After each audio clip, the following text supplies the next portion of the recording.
قبر کا بچھو اور پاگل ہاتھی۔ ملتان کی ایک مسجد میں سب لوگ نماز سے فارغ ہوئے تو امام صاحب نے نمازیوں کو دعا کے بعد مخاطب کیا، حضرات، آج سرسرہ سے ایک صاحب یہاں تشریف لائے ہیں۔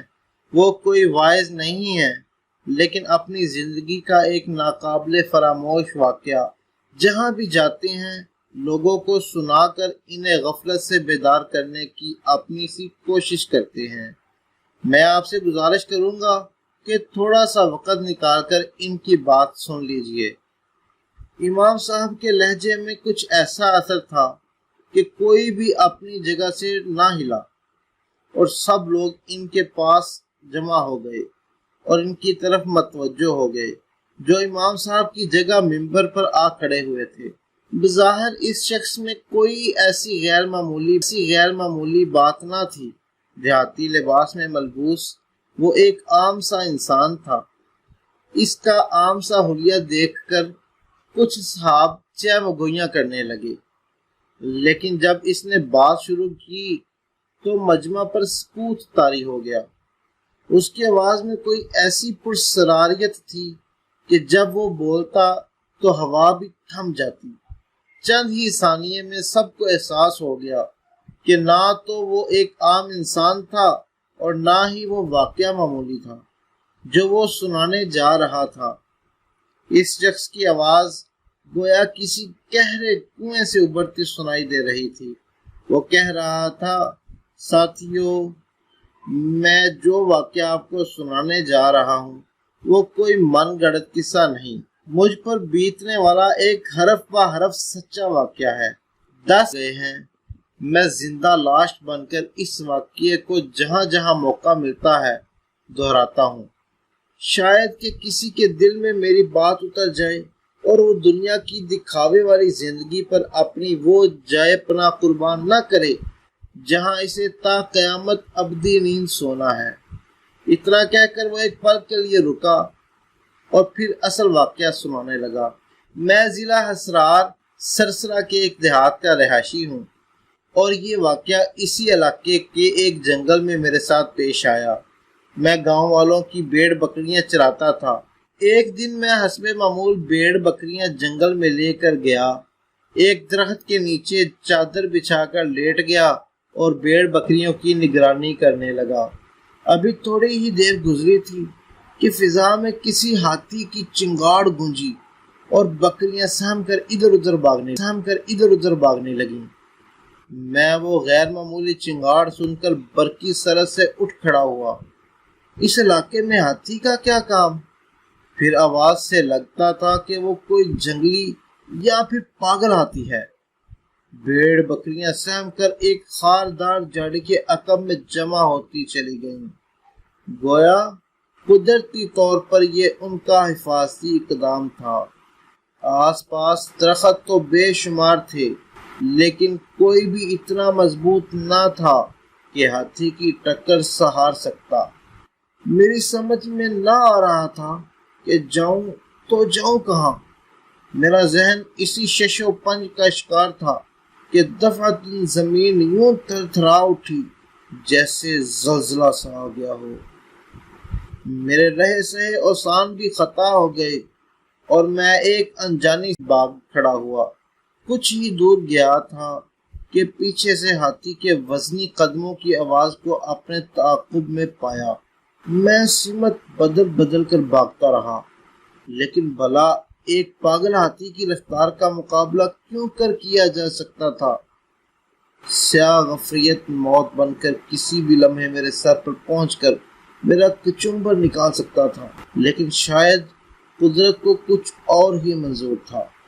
اچانک وہ گنبد نما عمارت ویرانے میں یوں میرے سامنے آ گئی جیسے زمین سے اگ آئی ہو۔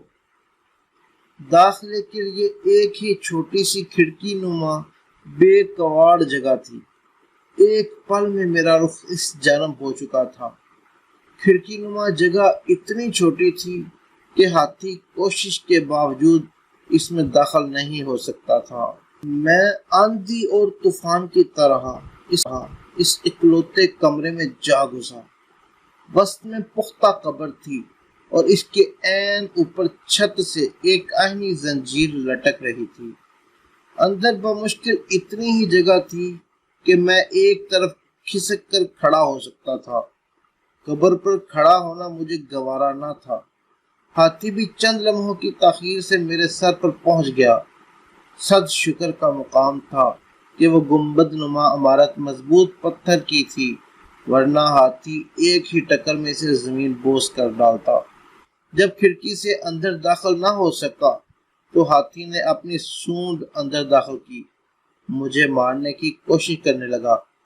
تو مجھے یقین ہو گیا وہ پاگل ہاتھی میری جان لے کر ہی چھوڑے گا۔ ایک آدھ بار سونڈ کسی ظالم چابک کی طرح میرے وجود سے ٹکرائی اور میں اندر تک ہل کر رہ گیا۔ ایک بار مزید وہ اسی طرح مجھے لگتی کہ میں غش کھا کر گر پڑتا۔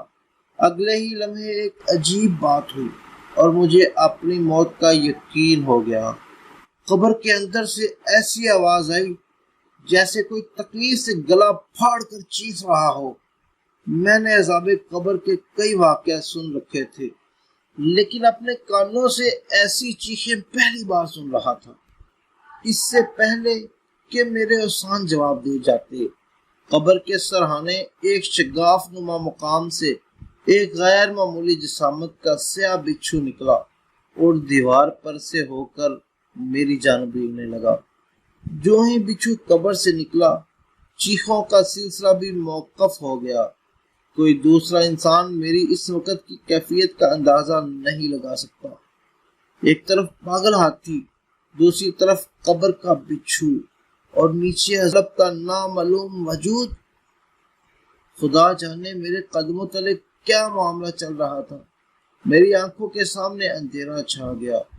جب کچھ نہ سوجا تو چھت سے لٹکی زنجیر کو تھام کر فضا میں جھول گیا اور اپنا وجود اس حد تک سمیٹ لیا کہ سونج اور بچھو دونوں کی زد سے دور ہو جاؤں۔ اب میں قبر کے عین اوپر فضا میں معلق تھا۔ جیسے ہاتھی کی سونڈ چکر کاٹ کر دیوار سے ٹکرائی، سیاہ بچھو اس کی زد میں آ گیا، لیکن اگلے ہی لمحے ہاتھی بے دم ہو کر زمین پر آ گرا۔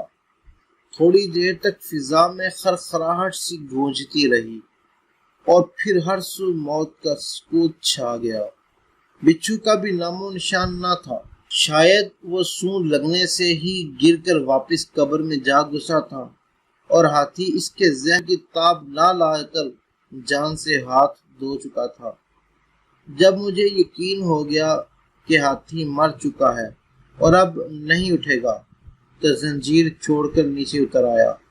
جو ہی میں نے کھڑکی نما راستے سے باہر نکلنا چاہا تو مجھ پر یہ انکشاف ہوا کہ ہاتھی یوں اڑا ترچھا پڑا تھا کہ مجھے اسے پار کرنے کے لیے اس کے اوپر قدم جمانا تھا۔ تمام تر خوف کے باوجود میں اس مقام سے دور جانا چاہتا تھا۔ اس کے لیے مردہ ہاتھی کے وجود پر سے دم جما کر گزرنے کے سوا کوئی چارہ نہ تھا۔ ہاتھی کا دیو ہیکل وجود اس قدر ہیبت ناک تھا کہ اس کی موت کی یقین ہو جانے کے باوجود اس کے اوپر قدم رکھنے کی مجھے ہمت نہیں ہو رہی تھی۔ چاروں نچار میں نے ہمت جمع کر کے اس پر پاؤں رکھا اور آگے جانے کے لیے دباؤ ڈالا ہی تھا کہ میرا پاؤں اس کے وجود میں یوں اتر گیا جیسے گوشت پوست کی بجائے ہاتھی کا وجود موم سے بنا ہو۔ اگلے ہی لمحے میں اپنا پاؤں گھسیٹ کر ایک ہی جست میں اس طرح ہاتھی کو پار کر گیا کہ میرا دوسرا قدم اس کے وجود سے مس بھی نہ ہو سکا۔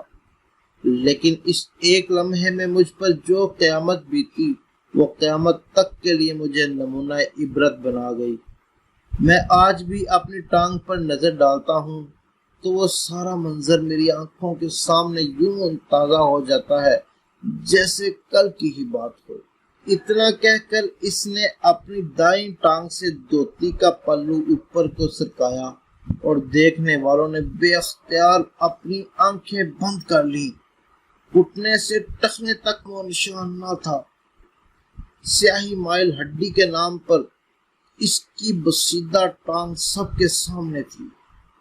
پاؤں کا باقی حصہ شاید جوتے نے ڈانپ رکھا تھا۔ گھٹنے سے نیچے پیپ کا ابھار بھی صاف دیکھا جا سکتا تھا۔ قبر کے اس بچھو میں اتنا سریع اثر زہر تھا کہ ہاتھی کو اسے چھو جانا ہی نہ صرف ہاتھی کا وجود پانی پانی کر گیا، بلکہ اس چرواہے کی ٹانگ کو بھی دوسروں کے لیے درس عبرت بنا گیا۔ خدا جانے صاحب قبر کو قیامت تک ابھی کتنا عذاب جھیلنا ہے۔ اللہ تعالی ہمیں عذاب قبر سے محفوظ رکھے، آمین۔ دوستو، ہمارے چینل ایزی وائز کو سبسکرائب کر لو اور بیل آئیکن کے بٹن کو دباؤ تاکہ ہماری آنے والی ویڈیو آپ تک پہلے پہنچ سکے۔ شکریہ۔